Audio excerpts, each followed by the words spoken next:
Ready to stop trading time for money and build a business that can scale? Then you're in good company. This is the Productize Podcast, where I chat with entrepreneurs who've transformed their businesses using the Productize service model. I'm your host, Brian Castle. Want to learn my best strategies for productizing your business?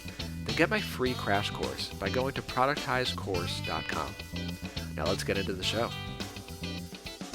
Hey, here we go with another coaching session for the Productize Podcast. And today you're going to hear my conversation with Dina Eisenberg. It was an interesting one.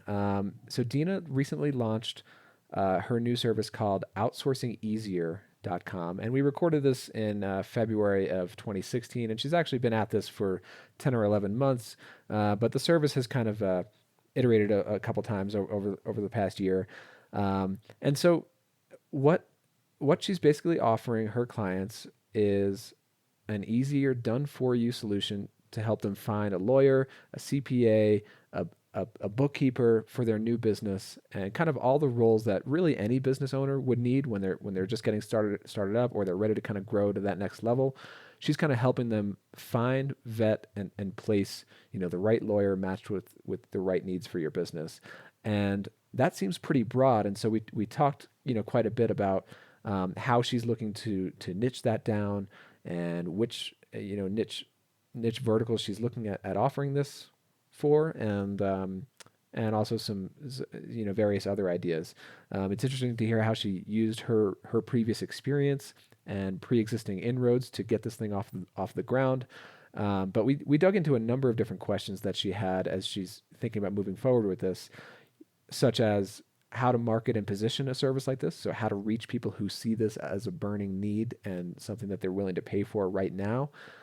How to grow, or how to wait on growing the product ladder for this business, meaning, offering multiple products to the same audience, whether or not it makes sense to do that up front or over time, and how to grow that over time. We talked about different ideas for packaging up the service into smaller chunks with higher value upsells. And we also related that back to some pricing strategies and whether or not it makes sense to raise the price and when. So we talked about all this kind of stuff and even a bit more. So I think you're really going to take a number of actionable takeaways from this one. I had a really good time talking with Dina, and I hope you enjoy it. Today's quick tip is upsells on the back end. Now, in some of the other quick tips, we talked about kind of the value of a one-time service versus recurring, and the benefits and the pros and cons of each. Now, today's quick tip is actually to leverage both of them and let them work together for you. So what I often recommend in many cases, not all, but in many cases, it makes sense to offer a one-time service, a one-time purchase as the first product that you offer. And that can be, say, an audit or a one-time coaching call, or some kind of one-time service that doesn't serve an ongoing need. But what that does is it brings instant revenue into your business. It brings a client into your business. It develops a relationship with a new client who hopefully they'll have some success from the first one-time service, and then you can upsell the recurring service. So that can be ongoing maintenance or ongoing support, or quarterly check-in calls, or monthly reports, something that offers an ongoing solution to the same problem or a related problem, but for the same client. And the interesting thing about combining these two is that, often selling any kind of recurring service, even as cheap as a SaaS, like a $49 a month service, that is a much, much harder thing to get somebody to take out their credit card and pay for when they haven't gotten to know you yet and haven't built up that trust. But a one-time purchase, $100, even $1,000 one-time purchase, is actually a lot easier for someone to buy because it's a one-time purchase. It's not a long-term commitment. So if you can get them to buy that first commitment, then selling them the recurring service after they've had some success with you is a much easier upsell. And at the end of the day, you're increasing the lifetime value of that customer by a lot, because not only did they pay for the one time, but they're also signed up for the recurring. So that's the idea, and that's the quick tip today: upsell with an ongoing service. All right, so Dina, I've been checking out your website, and that is at outsourceeasier.com. Yeah. I like the name, very clear branding, very good. I like that. And so I've been reading through it, and you also provided me a bunch of notes about, what you do and where you're looking to go. So that was very helpful. But maybe just briefly, like how would you describe what you do today? Okay, I think a good way of describing it is that I love helping entrepreneurs sort of put together, curate their dream team, like the 5 essential folks that you have to have. And I think that's a lawyer, a writer, a virtual assistant. You need an IT person, and you need a financial teammate, whether that's a bookkeeper or a CPA. That team is the one that's going to really support you going forward. And so I help people put that team together when either they're too busy or they just don't feel like they have the talent and they want some expert advice on who's going to make a good teammate for them. Got it. Very cool. And so I like that because those are kind of the people who almost every business needs, right? It's Yes. not just a specific type of business.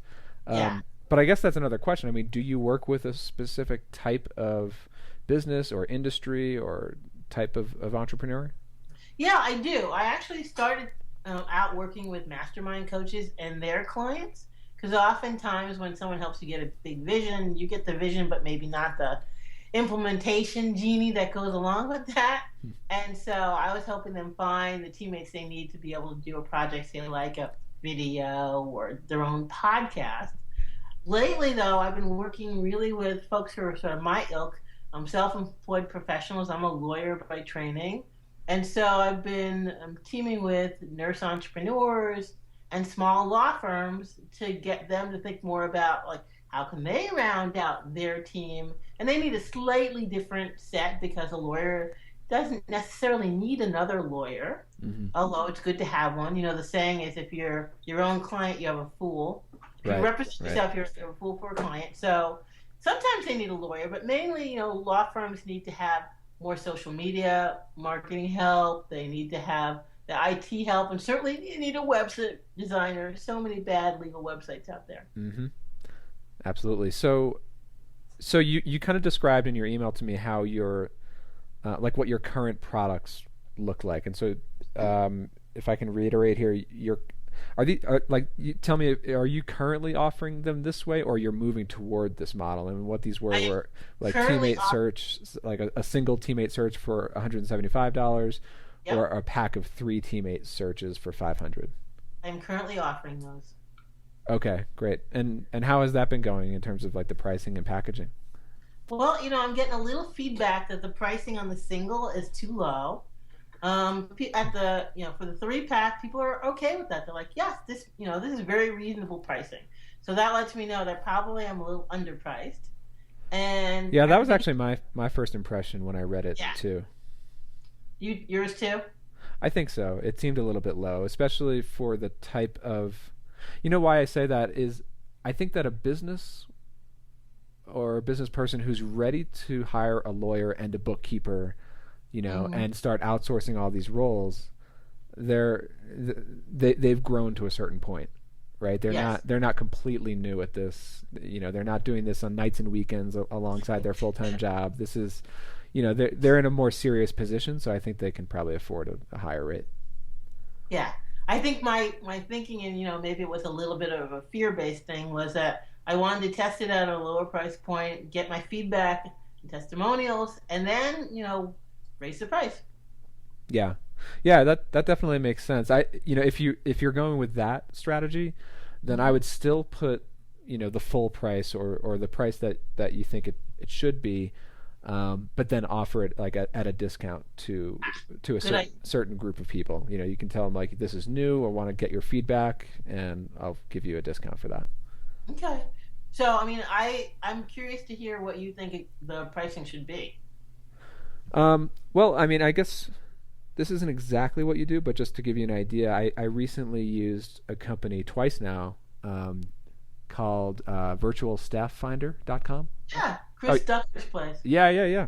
So $500, and that's so they essentially give you 3 candidates for virtual assistants, and the idea is that you're probably going to hire one of them. and I've used them twice now. And the first time around, I actually ended up hiring 2 of the 3, and the third one wasn't really a good fit. And then I just recently paid for another 500 for them, and I'm waiting on the candidates for that round. So I mean that kind of gives you an idea, like 500 really just to hire one person. So I think in your case, I would look to at least double or triple the prices from where you're at. Okay, that's good feedback. Thank you. Mm-hmm. And so I do want to get right into some of your questions about. Like before we really tackle your questions about where you're going moving forward, I just wanted to get another idea of like, how long have you been at this, and how did you get into this, and how did your service kind of evolve up until today? My favorite questions. So I started last year, and this business really grew out of a pivot from my consulting practice and a personal experience that I'm really serious about sharing. So I was consulting with other service professionals, helping them sort of move their knowledge into information products, whether it was a course or a video or something like that. We'd spend the time, we'd do the blueprint, I'd be excited, they'd be excited, they'd go off, and I think, wow, let me check in with them, see where they're at. It's going to be so exciting to see this course. Only to find not done a thing. And when I questioned my clients, they were like, yeah, it was a good idea. I just didn't have time, or I didn't know how to find that particular editor or a VA, and I didn't want to spend the time to do it. So really the part of the reason why the service came about was the frustration of having my clients have great ideas but not implementing on it, and wanting to assist them with that process. So I started sort of curating teammates for them on a one-off basis. The other piece was my husband owned a $1 million business. I mean, he was doing great. He had lots of corporate clients, but he also had a very bad back. And one night he sneezed, and he ruptured 2 discs and crushed the nerve sac at the bottom of his spine. Oh, wow. Yeah, emergency surgery. Like the doctor telling me 90 minutes. If we don't operate in 90 minutes, he's going to be paralyzed. Oh. So, of course, I say yes. He comes through the surgery fine. He starts a 2-year recovery, but his business dies in a week. Why? He has no systems at all. No one else can run the business. There's no notes on who his clients are, what they need. There's not a single operating procedure at all. The best I can do is run to the Best Buy, get a laptop so he can work from rehab.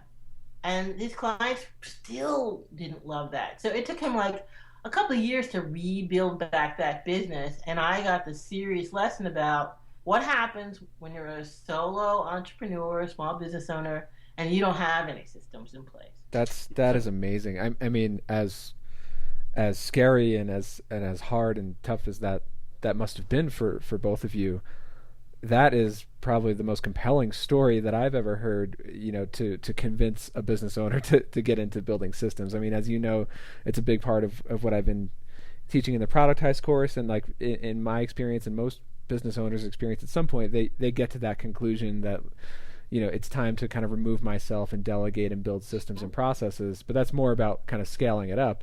I think in your husband's case, it was really like, wow, this is what can happen if you were to exit the picture at any time. That's right. So I really built what I call a business model called the accordion business, and it's really designed to protect you in that situation. When things are great, life is good, you have time, you have energy, you want to expand out and do more things with your business, go right ahead, because you're going to have the team that's going to fill in those gaps and let you extend your reach a lot more. When, God forbid, something happens and you need to be away from the business to take care of family or yourself, or you just want to be away, like suppose you wanted to go to, I don't know, Paris for a month. You could actually do that because the business has enough system and foundation in place to run itself. So I want people to work themselves out of their business. Yep.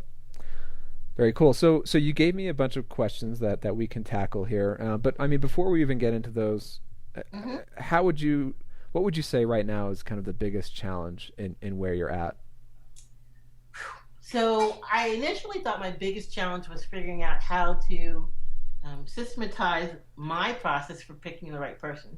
But once I sat down and studied that a little bit, I realized I could do that.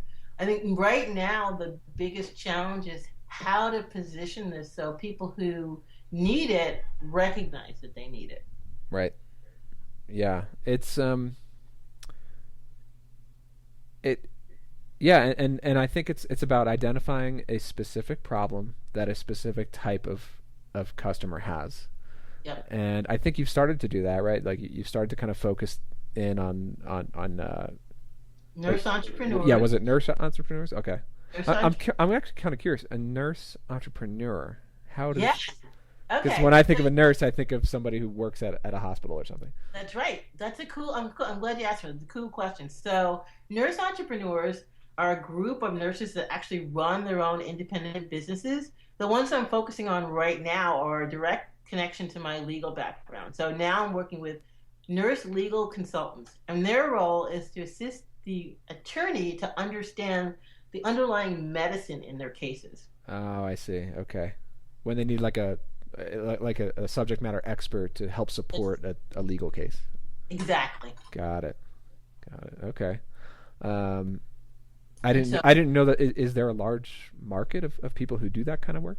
there actually is a quite a, now I wouldn't say overly large, but considering I'm somewhat of a small company, that having a market of, a few thousand, like 5 or 6 thousand people, seems like a good start. Interesting. Yeah. How have you attracted them so far? Was it basically from your own legal practice and your own network? No, I actually don't practice law anymore. I practice such an arcane and painful kind of law. 5 years of practice was enough time to let me know I'd rather be a business person. But I discovered a nurse practitioner who had her own practice. And she actually approached me and said, one of the things that my community really needs is to learn how to delegate, because the faster they do things, the more opportunity they have to take on new cases. And so I sat down and designed 3 delegation courses for her. Interesting. I guess in turn, getting back to your question of like how to attract those clients who see this as a burning pain.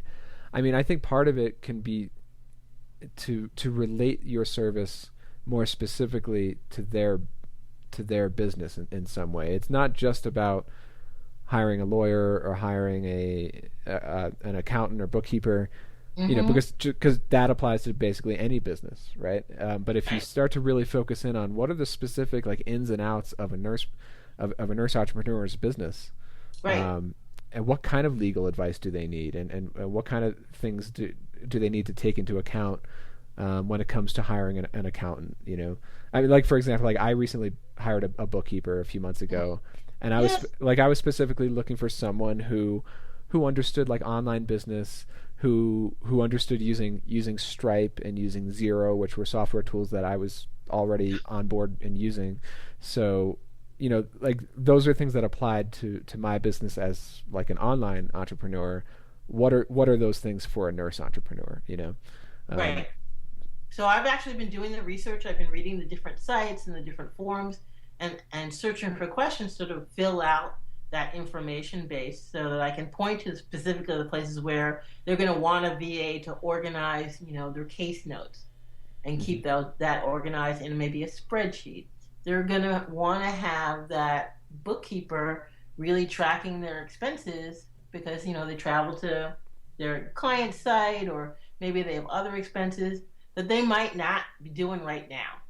My sense of this community is that they're really caring and good at what they do, but not necessarily all that experienced at business. So a lot of it will be relating it to, the best practices for running a profitable business. Yeah, makes sense. And so, getting into some of these questions that you've had here, so like the first one here is, is my sales funnel full and correct? Can you tell me what you mean by that? Yeah, I try to think that a sales funnel in terms of the products that you're offering, there needs to be a entry-level product, mid-level product, mid-high, and then a high. So I want to make sure that I covered that whole range. Yeah, that's a good question. And I think when it comes to, well, I guess I think of 2 different concepts. There's the sales funnel or other like the marketing funnel, but then there's also like the product ladder. right?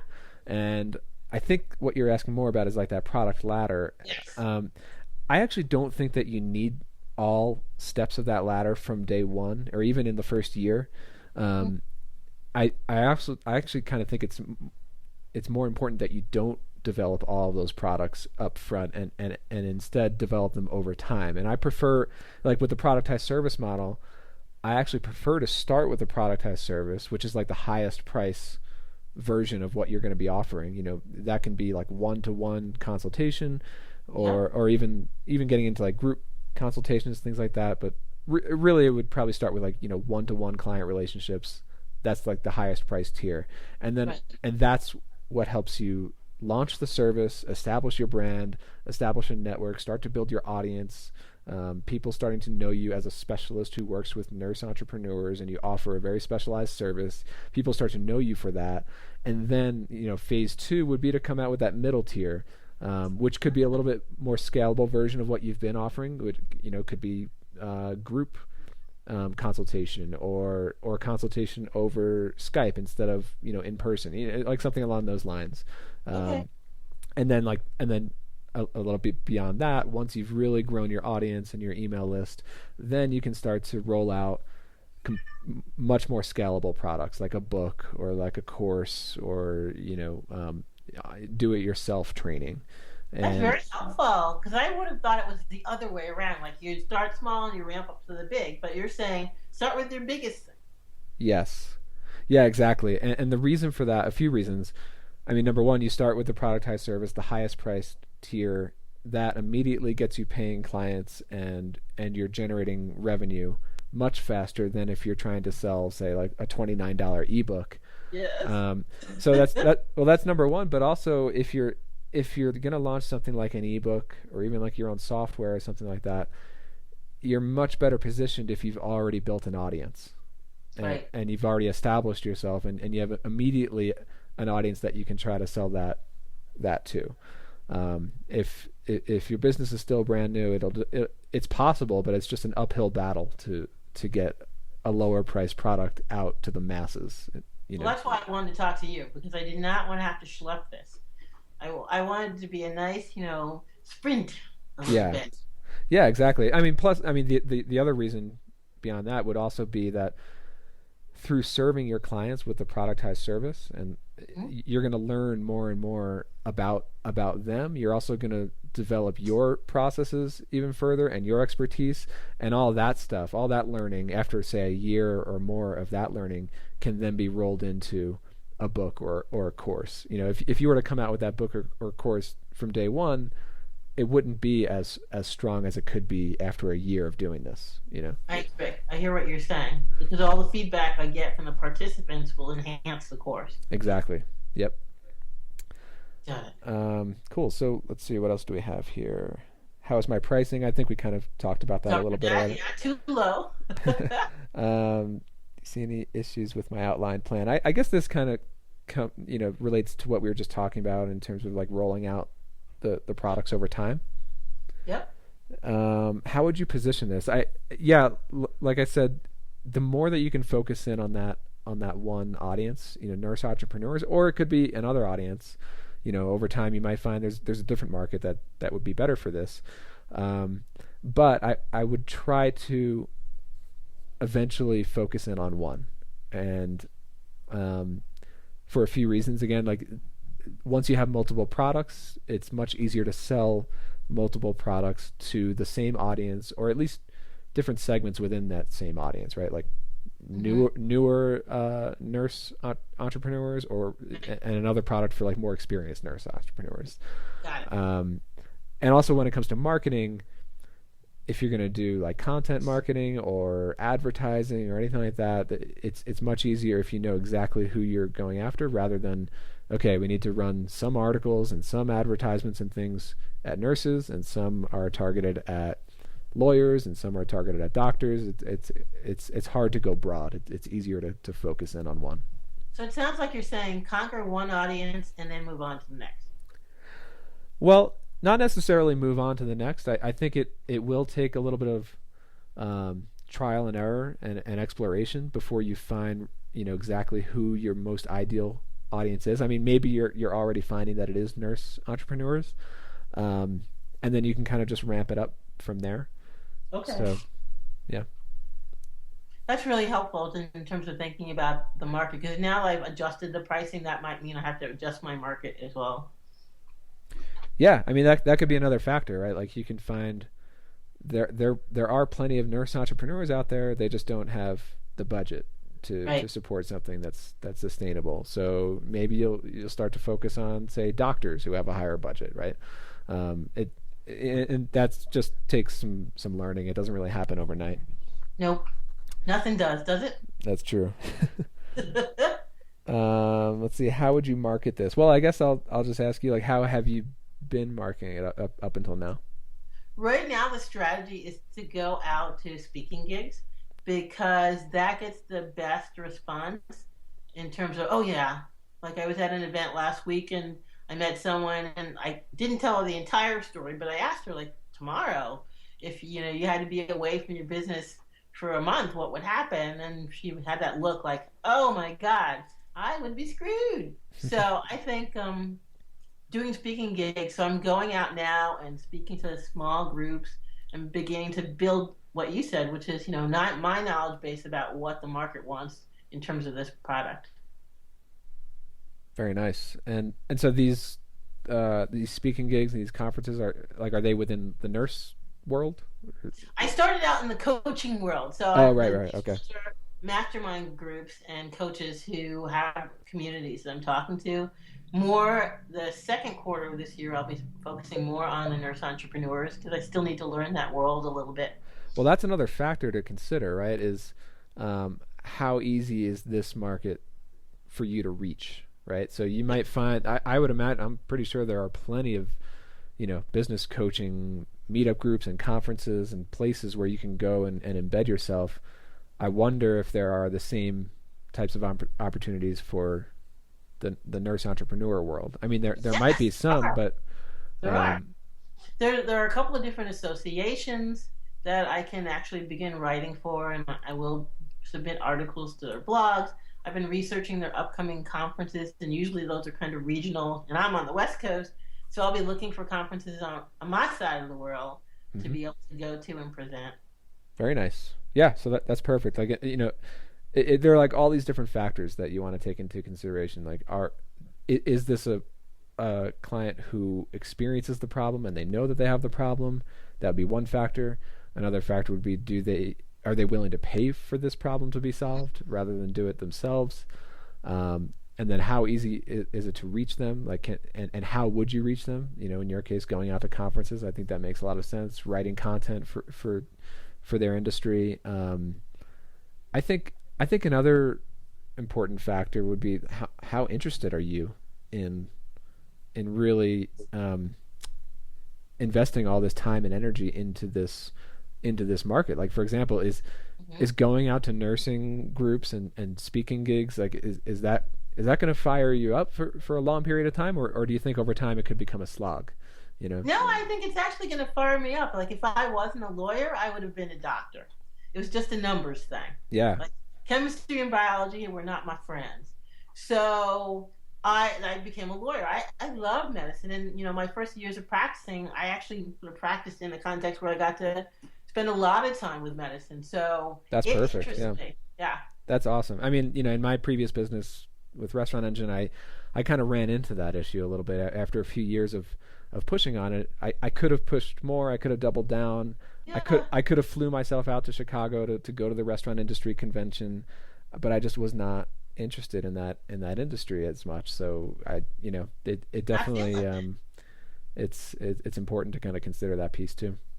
It is, and I think that there will come a time when I'll need to transition, and that's when I'm thinking, okay, then I'm going to be looking at the small law firms that actually handle those kinds of cases. My other marketing, I guess, idea is that within the San Francisco area, I'm going to start going out to mid-sized law firms and offering to hold a delegation class for their clients. And the thought is that certainly they'll want to be able to offer something yummy to their clients. Clients might hire me, but I'm hoping the law firm gets the idea that, hey, we could use some help. I really like that. Actually, this gets into your next question here. Who should I tap to partner with? And I like that strategy a lot because, thinking about typically a business owner would hire a lawyer when they're organizing their LLC or their S corp or something, right? So that's also a good time for the lawyer to propose. Well, we also have this partner, Outsourcing Easier, who can help you with all the we, the lawyer, will help you with setting up the LLC. This person can help you with all the other pieces. Yep, that's my plan. Yeah, I really like that because it gets them at that time when they're thinking about all these different pieces, and that kind of relates back to, do they see this as a problem or do they have the need for it right now, right? So here's my follow-up question then. Mm-hmm. So now I'm thinking I would love to be able to go out and position this as a lunch and learn for the firms and charge my regular speaking price. So I'm not certain if I should actually charge them my regular rate or do this as a freebie, as a relationship building thing. It's an interesting question. I think I mean, I think you can work out some sort of referral arrangement, right? So like for every deal that they refer to you, they get a percentage. Again, that would probably require you to increase your pricing rates so that you can afford the commissions.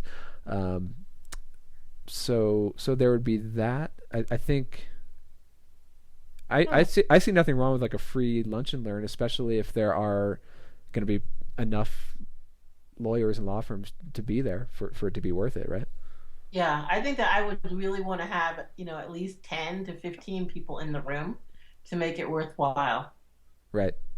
Yeah. So again, like in that session, you're kind of pitching your services to them, but also the opportunity for them to kind of grow the value of those small law cases, for lack of a better word, right? Like actually, my father's a lawyer and I'm a little bit familiar with these kinds of things, and I know that he he'll work with like buying and selling a business and larger real estate deals and things, and those deals are more lucrative for a lawyer, but then they get all these kind of lower level smaller things like setting up the LLC or things like that where they take them and it keeps the network growing and all that, but there's not a lot of value in there per deal, but partnering with someone like you can add a little bit more value to those smaller deals, so you can kind of pitch it that way. I agree. I think that part of my pitch to them is that lawyers don't necessarily have the best reputation for client service, and being able to offer them an opportunity to learn how to delegate, build a distributed team, and actually manage it is a very nice value add. Yeah, absolutely. And it also helps them like grow their clients, right? Like, so if they have a client who's just starting a business, it's in the lawyer's interest to have that business grow so that they get to a point where they need more law services. The revenues are going to get higher from them. Yeah, mm-hmm. I think that's right. I love that. Thank you. Yep. So your last question that you had here was, what pitfalls should I look out for? Yep. I mean, are there any particular things that you're thinking about right now? The place where I think I see an issue is sort of around the scheduling thing, and I can manage that. What happens is someone buys their search, then they have to actually fill out their questionnaire, and I've tried to manage people dropping off at that point because I don't want to interrupt the workflow and have to be waiting for someone to come around and finish that. So it's I put on a little bit of a, I tell people they have to have it done in 4 days, or they won't be able to move forward. And I think that's probably the only place where I worry that I'll get a bottleneck. People won't do the survey or won't schedule their time, and then I'm stuck. That's interesting. I mean, we also send an onboarding form after so actually a question is, so they go on your website and they purchase first, right? Like they pay you and then they need to fill out this form, right? Correct. So that's interesting. I mean, because they've paid for it, so they kind of have to, You would think, right? You would think. I get paid now. I want to do it, but then they get busy, or they scan the questions and they're like, oh, I got to get back. I need some extra information. I'll come back and fill that in. Then sort of waiting. Yeah. So in Audience Ops, my current company, we have a pretty similar thing. So after they paid, one of the very first things that we do is we send them a really long form for them to fill out, and we have to get like access to their website and access to their Google Analytics and all this stuff. You can get a web developer to help out with this. It's a pretty simple thing, but what we've set up is a form, like a multi-page form that they can fill out, but they can also save their progress and come back to it later. Great idea. Yeah, I use a tool called Gravity Forms, which is a WordPress plugin. Yeah, so Gravity Forms has that ability. You can create a multi-page form, and it also now has that ability to offer the user an option to basically a link on the page that just says like save progress and finish later. And then I think what it does is it sends the person an email with a link to come right back to the form and complete it. But we've run into that too because like we can't start our work until they fill that out, and same deal, like we're working with business owners and they get super busy, and so like my project manager has to basically follow up with them like manually on a weekly basis. Hey, just letting you know we need you to complete your getting started form. So yeah, I think that just requires a little bit of manual follow up. I guess another question on that would be, what happens if it takes them 2 or 3 weeks? Is the only implication that they're delayed, or does it kind of put a crunch on your schedule? There's a real impact on me, and I try to express that to them by saying, when I can't get yours, then that means I can't actually do somebody else's. And so I've just made a policy that if you don't fill out your forms in 4 days, essentially your process stops. When we don't move forward anymore, and so you've actually paid now a very good amount of money, and you're not going to get the outcome, and I'm not chasing you about that. Yeah. I think that makes sense. I wonder if 4 days is a little bit too short. I mean, maybe it's fine for your audience. I might look at like extending that to 1 week, or so that would be one idea. The other idea would be at the initial time that they buy, or even when they're like pre-sales, but when they're talking to you, asking questions, you can position it like, do you want to reserve a spot for February? Yes. And there are limited spots available, kind of thing. Yeah, I think that's a great way to do it. That's a little bit more finesseful. Yeah. Yeah, it also adds a little bit of urgency, but real urgency, right? Like, because you can only literally fit a certain number of clients in per month. And a month, right? And I don't want people to miss their spot, which is how I articulate that. I'm like, I would hate for you to miss your spot. There's nearly not a refund, so please be sure you schedule in this amount of time. Yeah, and so maybe this is another pitfall, or really just a question. So you mentioned that you curate teams. Does that mean that you've found a bunch of accountants and a bunch of lawyers that you routinely recommend to people? I have. I've been outsourcing since 2009, so I have a pretty robust network, and I'm always on the lookout for new VA teams, new CPAs, new everything, so that if somebody comes along, I have someone for them. Very nice. And do you find that that's a challenge, to keep that list of people, or people who are available, or even like doing quality assurance, like you recommend someone and they don't work out? Like, do you ever deal with that? I do. I try to make sure that people who get into my network, I've worked with them in one way or the other, because I love to be able to say to my clients, here's my take on this person, and that's actually what they're paying for, my assessment. Right. And so I do work with people beforehand, so I get a sense of their style, how they interact with clients, because I want my clients to have a really great experience, so I need to know first. Yeah. So this next thing can get into kind of like the next step, and I think so. Like, how can this grow? How can this scale up beyond just Dina, right? And so it sounds like what you just described there is clients are paying for your expertise or your personal experience or your take on these individuals, and that's great, that's valuable, but at a certain time that's going to kind of max you out. Yes, it is. So what that can evolve into could be, you know, this attorney has passed the Outsourcing Easier standard, checklist of quality guidelines or something, and like our team at Outsourcing Easier has vetted each of these using our 20-point interview process or like vetting process or something like that, like something to remove you from that process, but also make it sound more official, and because it is more official, and a standard set of vetting options, and that's also something that your employees can then go through rather than you doing the vetting yourself. That's exactly what I'm thinking of. For the teammate searches, I'm doing them now, and what I'm doing is really trying to capture every step and my thought process that goes with every step, so that somebody else can pick it up. It's not like magic what I'm doing. Right. It's just based on my experience, and I can help somebody else understand my experience such that they can use it to make good decisions.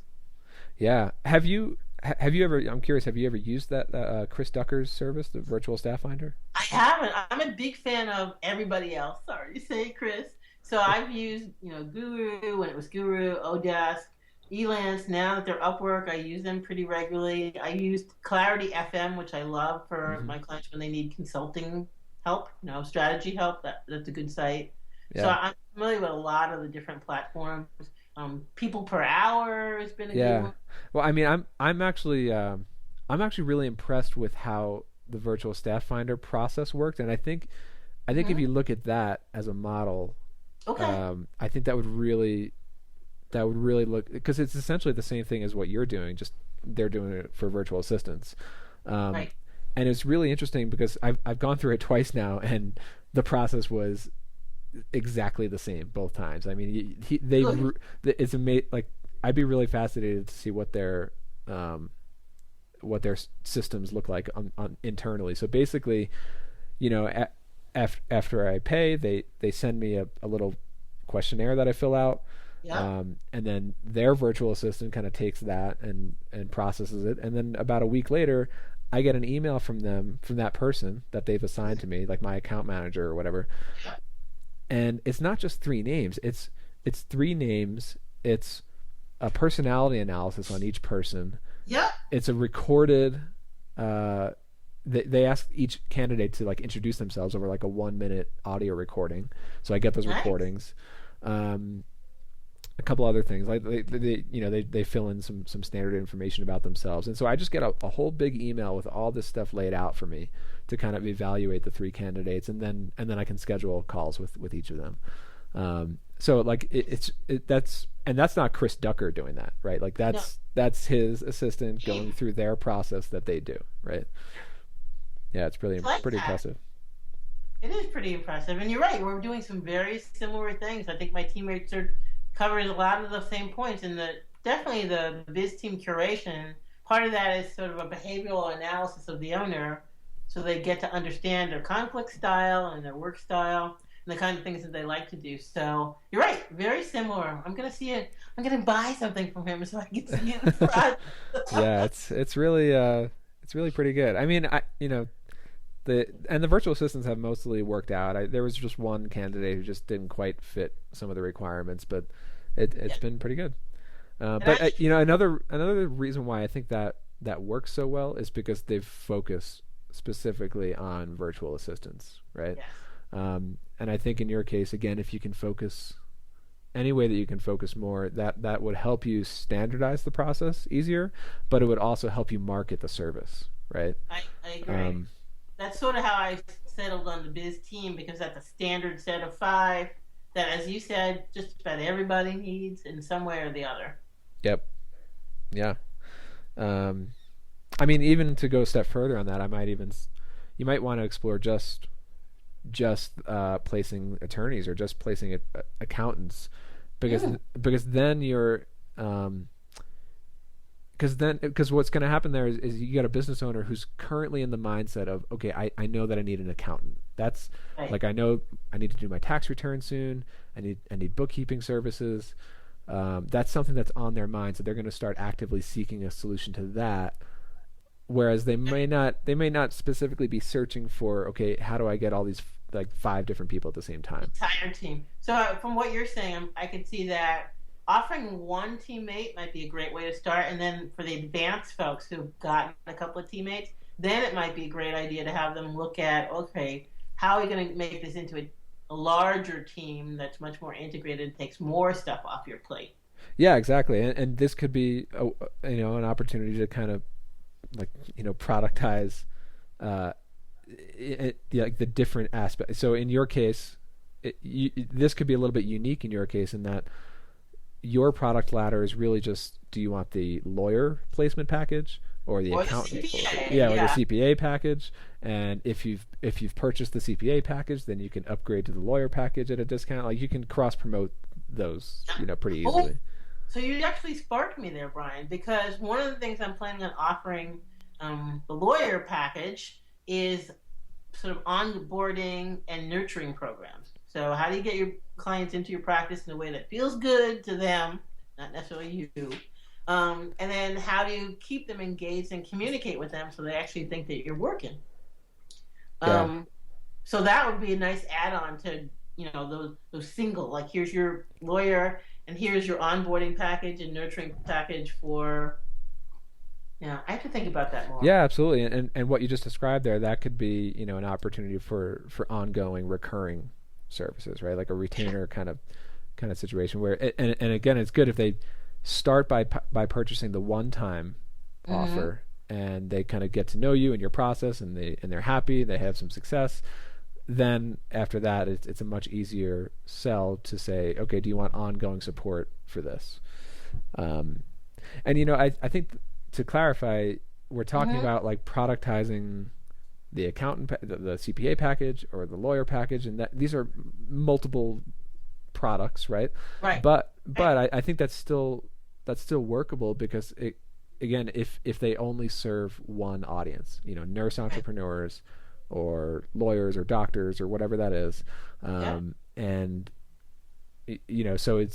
so any way to that would help to standardize the positioning and the marketing and who you're reaching, but you can still offer multiple products, and even those multiple products can essentially use the same processes, like the same vetting process, the same delivery process, just do it for lawyers or do it for CPAs. You're right. Actually, you help me sort of really think about narrowing it down, because most people don't want to narrow down their niche, but as you're talking, it becomes clear to me that it'll be so much easier if I do. Yeah, and I think that's a tough thing because, and I dealt with this for years. I was a freelance web designer, right, before I did these other businesses, and you think about it, and it's like, well, I could do a website for so many different websites. There are so many different businesses, so it's tough because you don't want to cut out all that potential business, right? Right. But I think that's a fallacy, because what you're really cutting off is your ability to market yourself, right? Your ability to actively go out and say, I'm going to find all the nurse entrepreneurs in the country. You can't necessarily say, I'm going to go find all the people who need CPAs in the country, because that's it's impossible to market right on the head, because that's been the struggle. I'm like, well, how am I going to identify? No one walks around wearing a sign saying I need a CPA. Right. At least I haven't met them yet. Yep. And so has been the challenge, but I think you're right. That's a good way to get over the challenge. Lots to think about. Yeah. So, like, any other questions at all we can cover here? I think my brain's about to explode, so I'm good. Lots to think about. I really think this was so useful to me in terms of laying out the overall plan and really convincing me to sort of niche down even further than I have been now. That's going to be really useful. Yeah. Really, really useful. Yeah, I think that's really important. And then as you start to niche down further and really understand who it is you're speaking to, then I think you can relate a lot of that stuff back onto your website. The headlines, the copy can speak directly to nurse entrepreneurs, and and not just saying like nurse entrepreneur, but also like really speaking in their language. Digging down into their storyline, yeah. Yep, totally. Ooh. All right, I'm kind of excited and nervous at the same time. Yeah. Well, very nice. So, reach out in a few months and let me know how it's going. Give me a progress update. And I would love to. Thank you for asking. Yep. Well, I mean, I hope this was helpful. And killer. It was just killer. It's always good to have some other person, a smart person like yourself, sort of walk through your ideas and see like where my thinking was on track and where it was a little bit off the mark. Yeah, very true. So I'll send you the recording to this, and you can refer back to it. And yeah, plenty of times. Sounds good, Dina. All right, thanks. Thanks. Bye. Thanks for tuning in today. Get all the show notes for this entire season at productizepodcast.com. And to get my free Productize crash course, where I share my best strategies for launching and sustaining your Productize service business, head over to productizecourse.com. All right, time to get back to working on the business.